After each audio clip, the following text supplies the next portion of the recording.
Hi అండి, welcome back to Jyothi kitchen. ఇవాళ special recipe వచ్చేసి బాదం మిల్క్ అండి. బాదం మిల్క్ని మనం చాలా తక్కువ టైంలో అండ్ చాలా టేస్టీగా మనం ఇంట్లోనే ప్రిపేర్ చేసుకోవచ్చు అండి. మనం ఈ విధంగా ఇంట్లో చేసామనుకోండి, బయట కొనాల్సిన అవసరం కూడా ఉండదండి. టేస్ట్ అయితే చాలా బాగుంటుంది. ఇలా చేయాలనేది వీడియోలో తెలుసుకుందాం. ముందుగా నేను 1/2 లీటర్ పాలు తీసుకొని ఈ విధంగా మంచిగా మరగనివ్వాలండి. మరో పక్కన నేను వాటర్ మంచిగా మరిగిన తర్వాత బాదం ఇందులో యాడ్ చేస్తున్నానండి. బాదం ఈ విధంగా ఉడికించుకోవాలి మంచిగా. మీ దగ్గర ఎక్కువ టైం ఉందనుకోండి, మీరు నానబెట్టుకోవచ్చు 4-5 అవర్స్. మరిగిన తర్వాత చూడండి, పొట్టు తీస్తే చాలా ఈజీగా వచ్చేసిందండి మనకి. అన్నిటికీ ఈ విధంగా తీసి వేసుకోవాలి. ఇప్పుడు నేను మిక్సీ జార్లో వేసేసుకుంటున్నాను.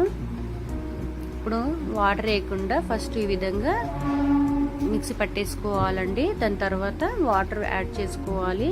వాటర్ యాడ్ చేసుకున్న తర్వాత మనకి ఎంత వీలైతే అంత మెత్తటి పేస్ట్లా చేసుకోవాలండి. చూడండి, ఈ విధంగా మంచిగా చేసుకోవాలి. ఇప్పుడు పక్కన పెట్టేసుకుందాము. సారీ ఫ్రెండ్స్, ఇక్కడ కొంచెం వీడియో క్లిప్ మిస్ అయింది. నేను ఇక్కడ కుంకుమ పువ్వు యాడ్ చేసుకున్నాను. మీ దగ్గర కుంకుమ పువ్వు ఉంటే అది యాడ్ చేసుకోండి, లేకపోతే మీరు కొంచెం ఇలాంచి కూడా యాడ్ చేసుకోవచ్చు. ఫుడ్ కలర్ అయినా యాడ్ చేసుకోవచ్చు, మీ ఇష్టం. ఇప్పుడు నేను బాదం మనం గ్రైండ్ చేసుకున్నాం కదా, అది వేసి కలిపేసుకున్నాను.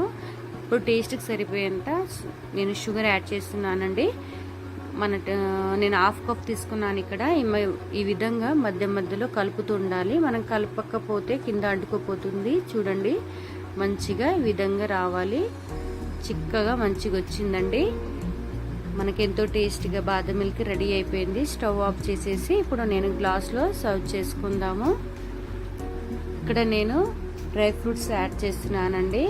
అది మీ ఇష్టం. కావాలనుకుంటే డ్రై ఫ్రూట్స్ వేసుకోవచ్చు, లేకపోతే మీరు డైరెక్ట్గా ఇలా అయినా తీసుకోవచ్చు. మీరు వేడిగా తీసుకుంటే కూడా బాగుంటుంది. మీరు నార్మల్ కూల్ కావాలనుకుంటే కూడా చాలా బాగుంటుంది.